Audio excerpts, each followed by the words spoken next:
Olá, sejam bem-vindos para mais um estudo, o quinto da nossa série, o capítulo 8 de Daniel, a visão dos animais. E para começarmos, vamos orar, vamos pedir a presença de Deus aqui conosco. Pai querido, Pai bondoso, pedimos a Tua presença aqui para aclarar a nossa mente, gravar esses ensinamentos no nosso coração, que Teu Santo Espírito esteja atuando conosco.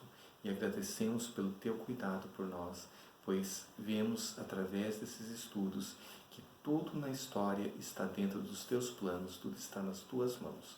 Agradecemos e o louvamos por isso, em nome de Jesus. Amém. Amém. Vamos ler Daniel 8, de 3 a 6. Então levantei os olhos e vi, e eis que diante do rio estava um carneiro, o qual tinha 2 chifres, e os 2 chifres eram altos, mas um mais alto do que o outro, e o mais alto subiu por último. Vi que o carneiro dava amarradas para o ocidente e para o norte e para o sul, e nenhum dos animais lhe podia resistir, nem havia quem pudesse livrar-se do seu poder. Ele, porém, fazia segundo a sua vontade e, assim, se engrandecia. Estando eu observando, eis que um bode vinha do ocidente sobre toda a terra, mas sem tocar no chão. Este bode tinha um chifre notável entre os olhos. Dirigiu-se ao carneiro que tinha os 2 chifres, o qual eu tinha visto diante do rio, e correu contra ele com todo o seu furioso poder. Continuando nos versos 7 e 8.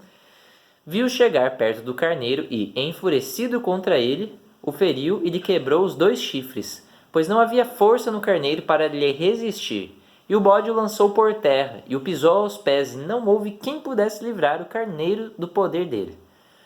O bode se engrandeceu sobremaneira, e na sua força quebrou-se-lhe o grande chifre, e em seu lugar saíram 4 chifres notáveis, para os 4 ventos do céu. Aqui nós vemos Daniel descrevendo 2 animais. E vamos ver o significado do que é isso. Há um combate entre um carneiro e um bode. E o que será que significam esses símbolos? Você lê para mim, João? Que representavam esses animais. Nós temos um carneiro que representa... Quem ele representava? Aquele carneiro com 2 chifres que viste são os reis da Média e da Pérsia. Daniel 8, verso 20. Por que reis da Média e da Pérsia? Porque a Média e a Pérsia era constituída por 2 povos, os medos e os persas. E eles eram 2 povos irmãos que se uniram para formar um império. Temos 2 chifres, a Pérsia, o maior, que dominou o outro chifre, a Média. Mas a quem o bode representava? Daniel 8:21 diz: Mas o bode peludo é o rei da Grécia. O chifre grande entre os olhos é o primeiro rei. Quem era esse primeiro rei? Alexandre o Grande. Foi o primeiro rei desse império. E o seu pai, na verdade, o Filipe, que era rei da Macedônia, uma região ao norte da Grécia, conseguiu unificar a Macedônia e a Grécia, porque eles eram o mesmo povo. E Alexandre foi quem expandiu esse império. Saiu da Grécia, foi ao sul até o Egito e a leste. E a leste ele chegou até a Índia. Ou seja, foi um império gigantesco para a época.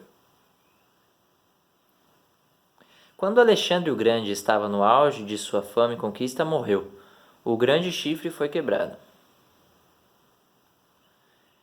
Daniel 8, verso 8 diz: E em seu lugar saíram 4 chifres notáveis, para os 4 ventos do céu. O que aconteceu? Alexandre o Grande morreu com 32 anos de idade, sem deixar herdeiros, e seus 4 generais o sucederam. Nós temos aqui então, em Daniel 8, um bode e um carneiro. O grande chifre, Alexandre o Grande, e os 4 chifres, que são os 4 generais. E quem eram esses 4 generais?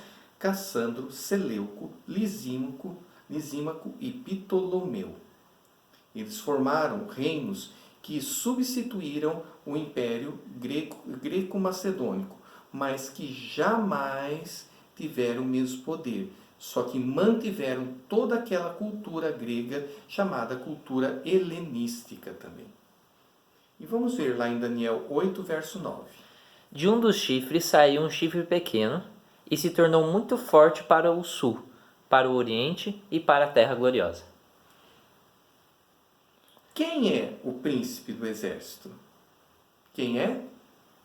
Vamos lá, Daniel 8, 10 a 11. Cresceu até atingir o exército dos céus. A alguns do exército e das estrelas lançou por terra e os pisou. Sim, engrandeceu-se até ao príncipe do exército. Dele tirou o sacrifício diário e o lugar do seu santuário foi deitado abaixo. Então, vamos ver quem é esse príncipe? Jesus Cristo. E vamos entender o que quer dizer essa outra parte da visão. Nós temos aqui o pequeno chifre. Ele se tornou forte.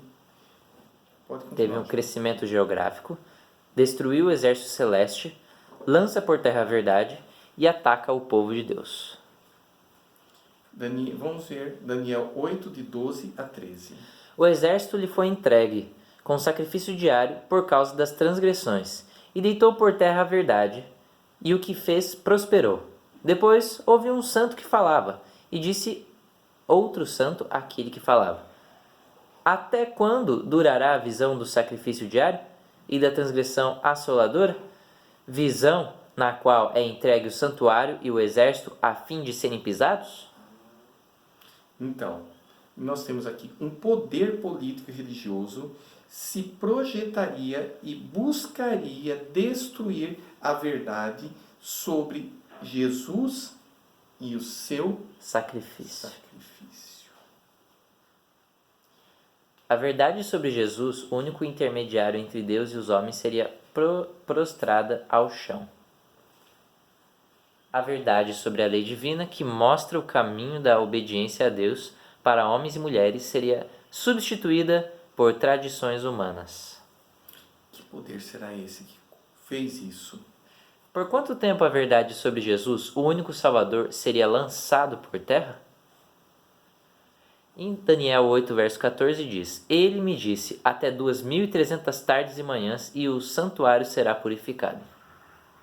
Então, o que nós temos? Nós temos 2.300 dias, 2.300 tardes e manhãs.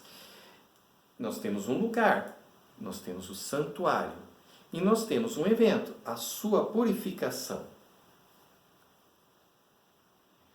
Daniel 8, verso 17. Veio, pois, para perto de onde eu estava. Ao chegar ele, fiquei amedrontado e prostrei-me com o rosto em terra. Mas ele me disse: Entende, filho do homem, pois esta visão se refere ao ao tempo do fim. Por que foi esclarecido isso para Daniel? Daniel sabia que já estava perto do fim do cativeiro babilônico. E ele estava preocupado com o povo, se estava preparado ou não. E ele conhecia uma profecia que está lá em Jeremias, que diz que o cativeiro duraria 70 anos. E de repente, uma profecia falando de purificação de santuário em 2.300 dias ou anos, que nas profecias apocalípticas nós entendemos que existe uma relação dia-ano.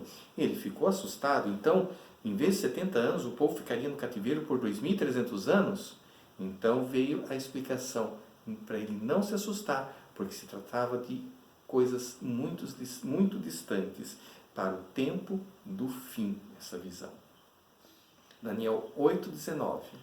E disse: Eis que te farei saber o que há de acontecer no último tempo da ira, porque essa visão se refere ao tempo determinado do fim. Vamos aqui entender, como falei, eu mencionei que 2.300 dias corresponderia a 2.300 anos em profecia apocalíptica. Aonde a gente tira essa questão de ser dia-ano? Vamos olhar aqui em Números 14, verso 34. Segundo o número dos dias em que espiastes a terra, 40 dias, cada dia representando um ano. Levarei sobre vós as vossas iniquidades 40 anos e tereis experiência do meu desagrado.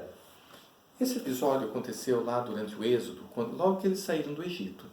Foram mandados espias, 12 espias, para ver a terra de Canaã.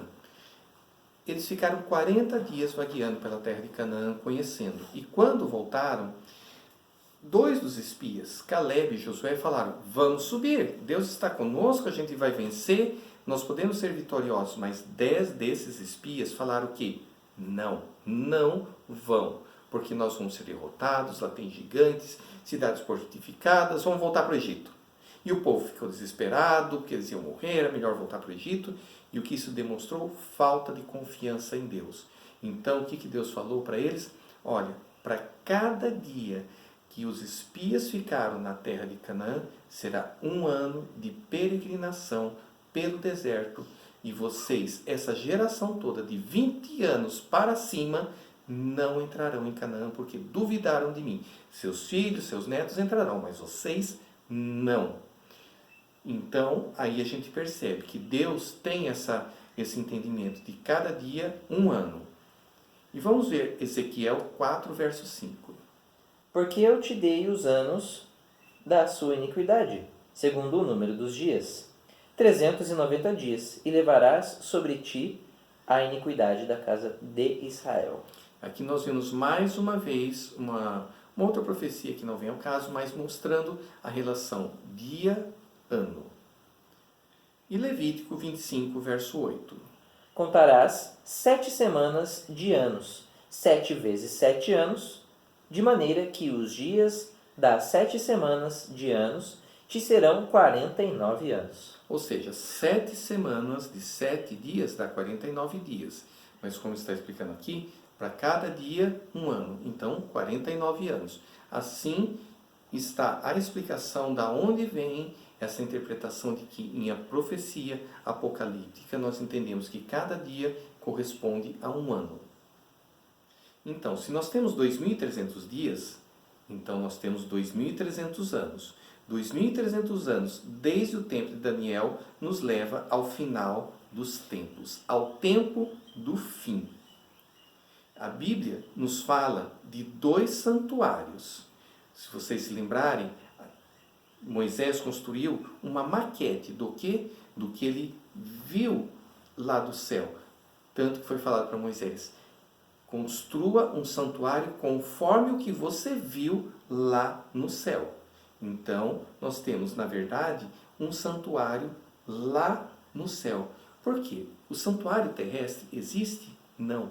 No ano 70, os romanos, na tomada de Jerusalém, na destruição de Jerusalém, destruíram o templo. Não sobrou nada. Então, não existe templo em Jerusalém. Então, se não existe templo em Jerusalém, que santuário deve ser purificado? O santuário terrestre, que não existe? Não, é o santuário celestial. E por que ele precisa ser purificado, esse santuário celestial? Se tudo no céu é perfeito. Nós precisamos entender essa questão. Qual é o significado da expressão em Daniel 8,14, então? Purificação do santuário. É o que nós veremos a seguir no próximo estudo. Então, agora é hora de nos aplicarmos ao estudo da palavra e entendermos o que Deus tem preparado, pois isso mostra o que será quando começa o tempo do fim. Até a próxima.